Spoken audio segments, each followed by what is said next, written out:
Where I'm from, people have got this idea that London's very posh, right? So when I came here, I felt excited. I felt I was moving up in the world. I felt like I was moving up in life. That was before I moved to a place called Lewisham. If you haven't been to Lewisham, it's very easy to get to. Basically, just keep going south until the Pret-a-Manger start becoming fried chicken shops. That's basically how you get there. This is how bad my new area is, right? Directly outside my flat, I've got 3 bins. I've got 1 bin for recycling, I've got 1 bin for general waste, and I've got 1 bin for deadly weapons. With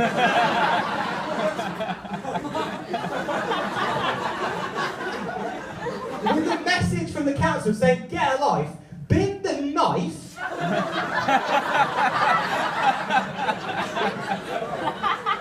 And if you genuinely thought it could not get any fucking weirder, it's proudly sponsored by Asda.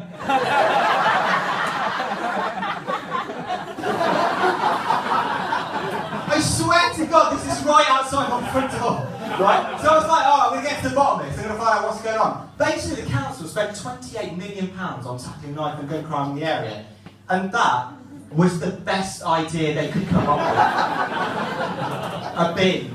As if the police would go around being like, what are you carrying a gun for? Well, I wouldn't be carrying a gun if I had somewhere sensible to recycle it, would I?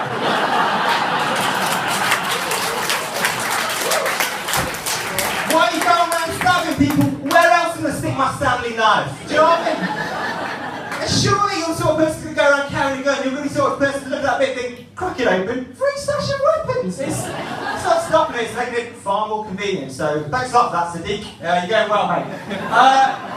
It's weird though. It's a nice place. Like, it's kind of weird. There's a lot, obviously, like when you move to a new city, you meet a lot of new people. Now, whenever I meet someone new for the first time, I get the obvious question, where were your grandparents originally from? Now, obviously, they weren't from here. They migrated here in the 50s. They actually came here unable to speak proper English from a poverty-stricken part of the world called Birmingham.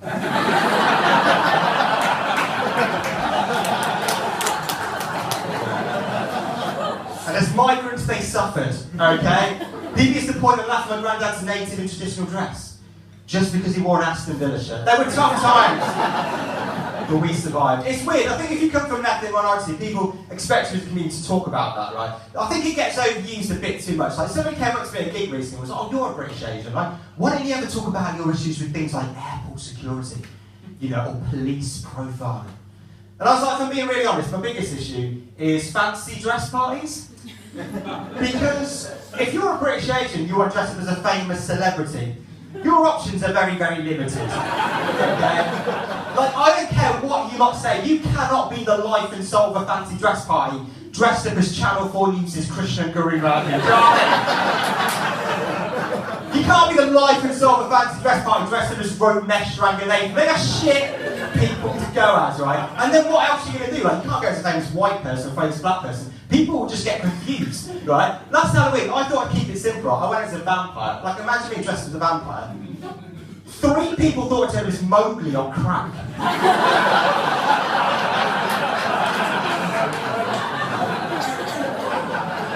The worst thing is I went to a different party the next day. People thought it was Mowgli on crack again. Wasn't even a fancy dress party. I literally just wore a tracksuit. That was it. But it's weird. The night before, actually, the last Halloween before that, I had a bit of a weird incident. I went as a Native American Indian, right? Like a Native American Indian. Someone came up to me and went, oh, Native American Indian? What's that, like Apache? I was like, mate, you can't say that. It is pronounced Apache. They are two very different CH pronunciations. I'm going to be honest, probably not best to cut that. I'm going to be honest. But it's like, it's just natural, isn't it? Like, apparently when we see someone for the first time, within 7 seconds we make an instant impression of them, right? Now, I'm going to tell you something which I know will shock every single one of you here in this room, but I don't actually do as many drugs as I look like I do. Okay, I was in Dalston the other day, someone came up to me and was like, do you want to buy some ketamine? I was like, no, I don't do ketamine. I swear to God he looked at me and went, really? He said it in such a way that for a second I actually doubted myself. I was like, yeah, fair enough, give me a tap back. But it's weird, like, apparently, like, you know, it just depends on what you class as a drug, isn't it? Like, alcohol's a bit, like, give me a cheer if you're drinking tonight. Okay, be honest, give me a cheer if you think you're drinking a little bit too much. That's my sort of crowd. I think I know I drink a little bit too much. Right? I think you know you drink way too much when this happens, right? I got so drunk 2 months ago. I don't think anyone's ever done this before, be honest, right? I got so drunk a couple of months ago that I went into Chicken Cottage. That's it.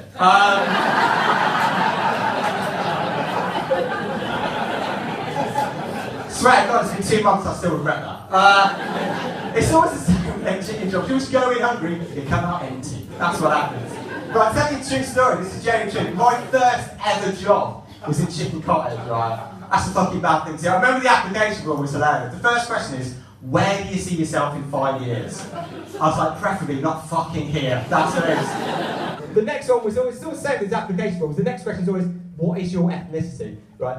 When an application form asks you what is your ethnicity, that is basically the most politically correct way of asking the question, are you brown? And if so, how brown are you?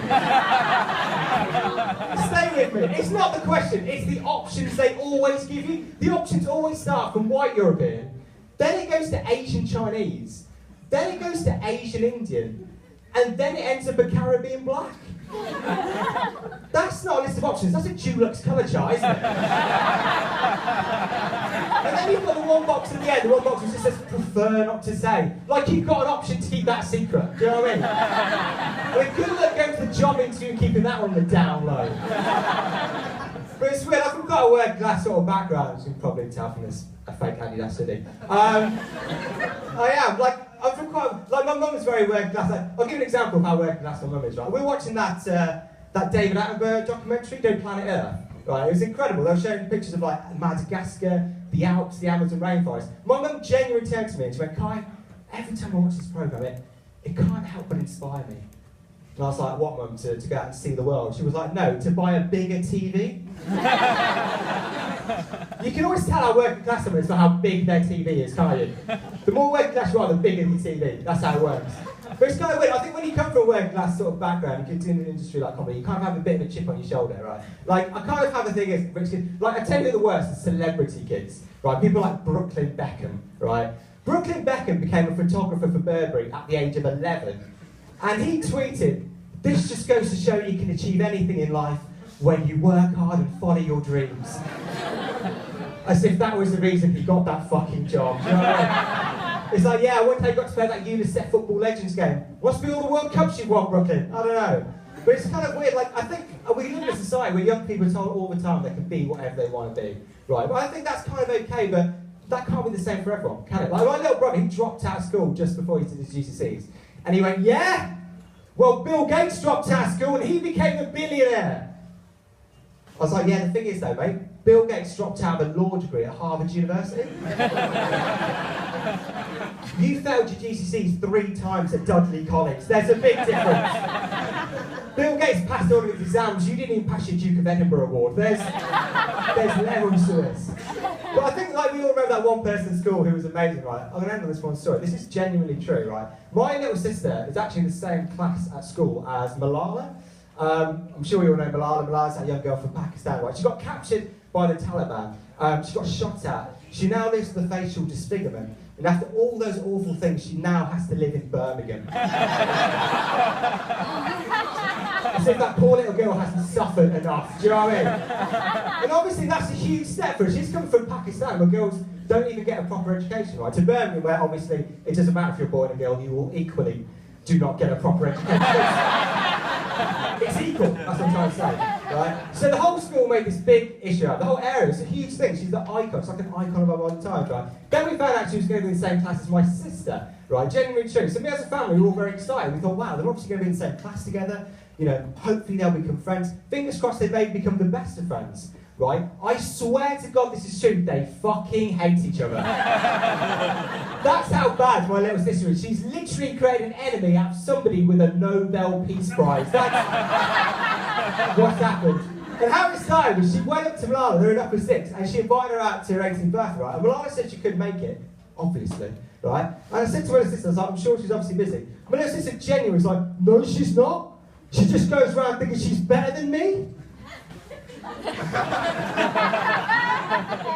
was like, come here, I'm pretty sure she thinks she's better than you. Oh, I'm pretty sure she fucking knows she's failing me. Do you know what I mean? I mean, she does speeches with politicians at the United Nations. She ain't gonna go out drinking Jaeger bombs with you and your mates and Tiger. Do you know what I mean? Jaeger bombs is the last thing that girl needs. I mean, she's already had a couple of shots and they did go straight to her head. Oh!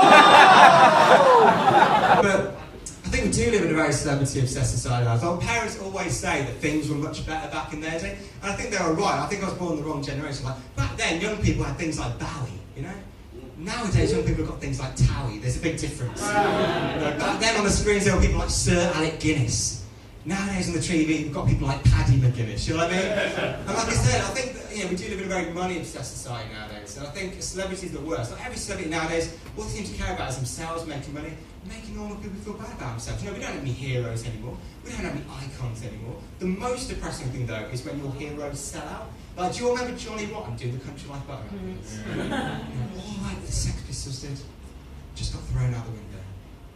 Iggy Pop doing the car insurance adverts. All like the Stooges did, just got thrown out the window. Lenny Henry doing the Premier Inn adverts. All the great work that Premier Inns did. It just... I'll be Kai Samra, thank you very much.